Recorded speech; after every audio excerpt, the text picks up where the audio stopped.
ప్రధాని నరేంద్ర మోదీ చేసిన తాజా వ్యాఖ్యలు ఇప్పుడు దేశవ్యాప్తంగా చర్చనీయాంశంగా మారాయి.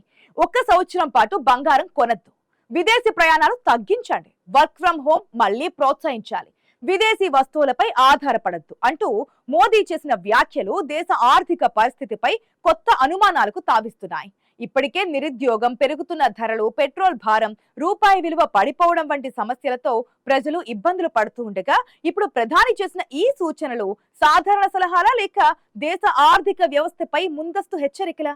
పూర్తి వివరాలు మా ప్రత్యేక కథనంలో చూద్దాం.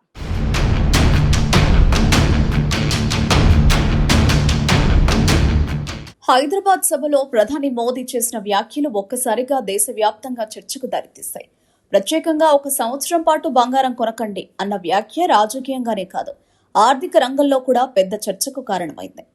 మోదీ చెప్పిన ప్రధాన అంశాలు ఏంటంటే, బంగారం కొనుగోళ్లు తగ్గించాలి, విదేశీ టూర్లు, డెస్టినేషన్ వెడ్డింగ్స్ తగ్గించాలి, పెట్రోల్ వినియోగం తగ్గించాలి, వర్క్ ఫ్రం హోం మళ్లీ ప్రోత్సహించాలి, ఎలక్ట్రిక్ వాహనాలు, పబ్లిక్ ట్రాన్స్పోర్ట్ వాడాలి, మేక్ ఇన్ ఇండియా ఉత్పత్తులను ప్రోత్సహించాలి.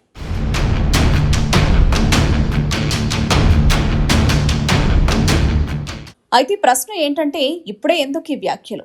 దీనికి ప్రధాన కారణంగా మధ్య ప్రాచ్యంలో పెరుగుతున్న ఉద్రిక్తతలని విశ్లేషకులు చెబుతున్నాయి. ముఖ్యంగా ఇరాన్ ప్రాంతంలో ఉద్రిక్తతలు పెరగడం వల్ల అంతర్జాతీయ మార్కెట్లో ముడి చమురు ధరలు పెరిగే అవకాశం ఉందని కేంద్రం ఆందోళన చెందుతోంది. భారత్కు అవసరమైన చమురులో భారీ శాతం విదేశాల నుంచి దిగుమతి అవుతుంది. చమురు ధరలు పెరిగితే పెట్రోల్, డీజిల్ ధరలు పెరుగుతాయి, ట్రాన్స్పోర్ట్ ఖర్చులు పెరుగుతాయి, దాంతో నిత్యావసర వస్తువుల ధరలు కూడా పెరుగుతాయి. ద్రవ్యోల్బణం మరింత పెరిగే ప్రమాదం ఉంటుంది.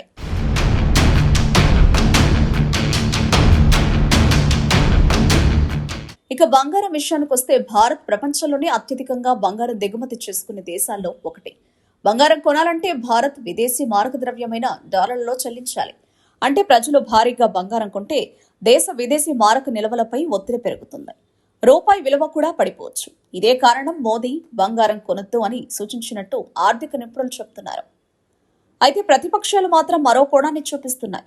దేశంలో ఇప్పటికే ఉద్యోగాల కోతలు, ఐటీ రంగంలో మందగమనం, చిన్న వ్యాపారాలపై ఒత్తిడి ఉన్న సమయంలో ఇప్పుడు ఖర్చులు తగ్గించండి అనే సందేశం ఇవ్వడం ప్రజలు మరింత భయాందోళన పెంచుతుందని విమర్శిస్తున్నాయి.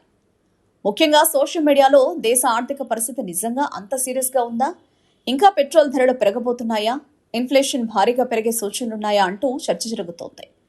మరోవైపు బీజేపీ వర్గాలు మాత్రం ఇది ఆర్థిక సంక్షోభ హెచ్చరిక కాదు, జాతీయ ప్రయోజనాల కోసం ప్రజలు కొంత బాధ్యతగా వ్యవహరించాలని ప్రధాని చేసిన విజ్ఞప్తి మాత్రమే అని చెప్తున్నాయి. కరోనా సమయంలో ఎలా దేశం కలిసి పనిచేసిందో ఇప్పుడు కూడా ఇంధన వినియోగం తగ్గించడం ద్వారా దేశానికి సహకరించాలని మోదీ సూచించారని చెప్తున్నారు.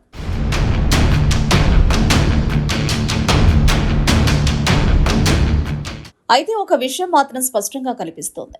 ప్రపంచ ఆర్థిక పరిస్థితులు, యుద్ధ ప్రభావాలు, చమురు ధరల భయం ఇవన్నీ భారత ఆర్థిక వ్యవస్థపై ప్రభావం చూపే అవకాశం ఉందని సంకేతాలను కేంద్రం ముందుగానే ప్రజలకు ఇవ్వాలని ప్రయత్నిస్తోంది. ఇప్పుడు చూడాల్సింది ఏమిటంటే, మోదీ వ్యాఖ్యలు కేవలం జాగ్రత్త సూచనలుగానే మిగిలిపోతాయా, లేక రాబోయే రోజుల్లో పెట్రోల్ ధరలు, ద్రవ్యోల్బణం, ఉద్యోగాలపై నిజంగానే ప్రభావం కనిపించబోతోందా అనేది.